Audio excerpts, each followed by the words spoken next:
Best brunch channel ಕಡೆಯಿಂದ ಎಲ್ಲರಿಗೂ merry Christmas ಹಾಗೂ ಹೊಸ ವರ್ಷದ ಶುಭಾಶಯಗಳು. ವೀಕ್ಷಕರೇ, ಇವತ್ತು ನಾನು ಕೋಸ್ಟಲ್ ಸೈಡಿನ ಸ್ಪೆಷಲ್ ಆದ ಚಿಕನ್ ಗೀ ರೋಸ್ಟ್ ರೆಸಿಪಿಯನ್ನು ಮಾಡಿ ತೋರಿಸಲು ಬಂದಿದ್ದೇನೆ.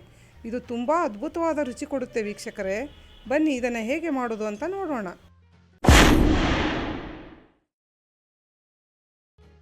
ಈ ರೆಸಿಪಿಗೆ ನಾನು 1 kg ಚಿಕನನ್ನು ಕ್ಲೀನಾಗಿ ತೊಳೆದು ತೊಗೊಂಡಿದ್ದೀನಿ.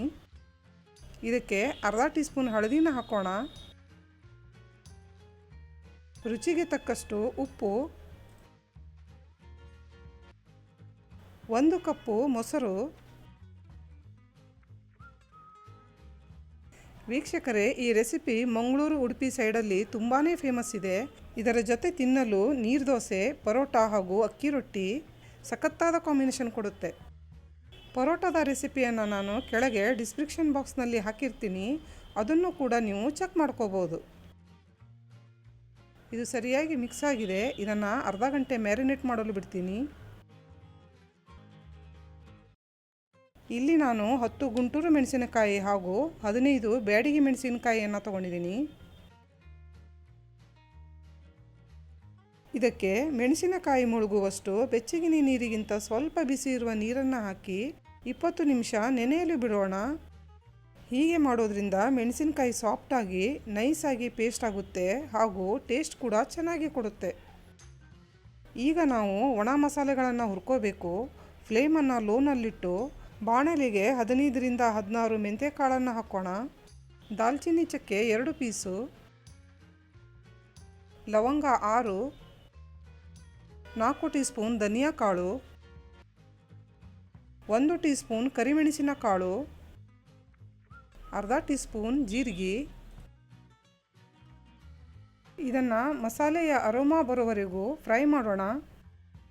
ವೀಕ್ಷಕರೇ, ನಮ್ಮ ಚಾನಲ್ಗೆ ನೀವು ಫಸ್ಟ್ ಟೈಮ್ ವಿಸಿಟ್ ಮಾಡಿದ್ದಾದರೆ ವಿಡಿಯೋನ ಲೈಕ್, ಶೇರ್ ಹಾಗೂ ಚಾನಲನ್ನು ಸಬ್ಸ್ಕ್ರೈಬ್ ಮಾಡಲು ಮರೆಯಬೇಡಿ. ಹಾಗೂ ಪಕ್ಕದಲ್ಲಿರುವ ಬೆಲ್ ಐಕನನ್ನು ಕೂಡ ಕ್ಲಿಕ್ ಮಾಡಿ. ಅದರಿಂದ ನಾವು ಬಿಡುವ ಹೊಸ ರೆಸಿಪಿಯ ನೋಟಿಫಿಕೇಷನ್ ನಿಮಗೆ ಬರುತ್ತೆ. ಇದು ಹುರಿದಾಗಿದೆ. ಇದನ್ನು ಪ್ಲೇಟಿಗೆ ಶಿಫ್ಟ್ ಮಾಡಿ ಆರಲು ಬಿಡ್ತೀನಿ. ಇವಾಗ ಆರಿದ ಮಸಾಲೆಯನ್ನು ಮಿಕ್ಸಿ ಜಾರಿಗೆ ಹಾಕೋಣ. 15 ಎಸಳು ಬೆಳ್ಳುಳ್ಳಿ, ಸ್ವಲ್ಪ ಹುಣಸೆ ಹಣ್ಣು,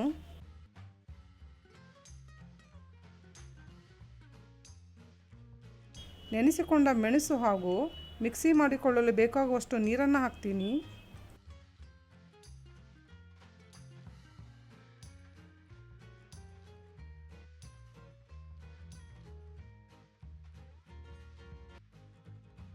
ಇದನ್ನು ಈ ಥರ ಫೈನಾಗಿ ಪೇಸ್ಟ್ ಮಾಡ್ಕೊಳ್ಳೋಣ. ವೀಕ್ಷಕರೇ, ಹೆಸರೇ ಗೀ ರೋಸ್ಟ್ ಆಗಿರೋದ್ರಿಂದ ಇಲ್ಲಿ ನಾನು 100 ಗ್ರಾಂ ತುಪ್ಪವನ್ನು ಬಳಸ್ತಾ ಇದ್ದೀನಿ.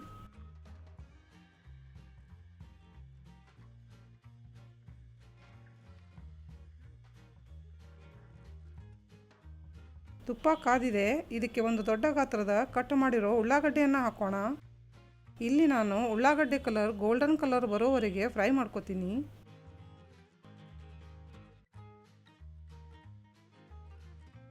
ಈ ಸಮಯದಲ್ಲಿ 2 ಕಡ್ಡಿ ಕರಿಬೇವನ್ನು ಹಾಕೋಣ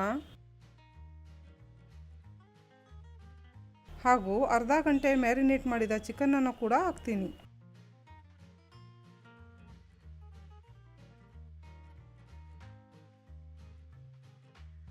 ಈಗ ಫ್ಲೇಮನ್ನು ಹೈಯಲ್ಲಿಟ್ಟು 5 ನಿಮಿಷದವರೆಗೆ ಚಿಕನನ್ನು ಕೈ ಆಡಿಸುತ್ತಾ ಫ್ರೈ ಮಾಡೋಣ.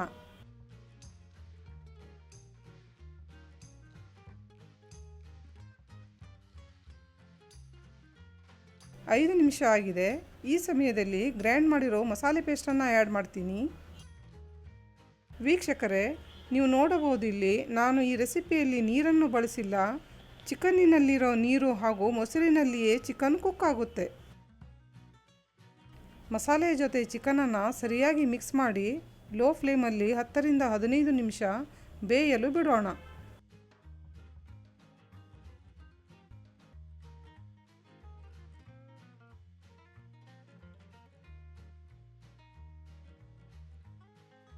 ವೀಕ್ಷಕರೇ, ಇದು ರೆಡಿಯಾಗಿದೆ.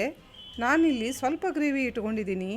ನೀವು ಬೇಕಿದ್ದಲ್ಲಿ ಇದನ್ನು ಡ್ರೈ ಕೂಡ ಮಾಡ್ಕೋಬೋದು. ಈಗ ನಮ್ಮ ಸ್ವಾದಿಷ್ಟವಾದ ಚಿಕನ್ ಗೀ ರೋಸ್ಟ್ ಸವಿಯಲು ರೆಡಿಯಾಗಿದೆ. ವೀಕ್ಷಕರೇ, ಖಂಡಿತ ಮನೆಯಲ್ಲಿ ಒಮ್ಮೆ ಟ್ರೈ ಮಾಡಿ ಕಮೆಂಟಲ್ಲಿ ತಿಳಿಸಿ ರೆಸಿಪಿ ಹೇಗೆ ಅನಿಸ್ತು ಅಂತ. ಮುಂದಿನ ಸಂಚಿಕೆಯಲ್ಲಿ ಇನ್ನೊಂದು ಹೊಸ ರೆಸಿಪಿಯೊಂದಿಗೆ ಮತ್ತೆ ಸಿಗೋಣ. ಅಲ್ಲಿಯವರೆಗೂ ಟೇಕ್ ಕೇರ್.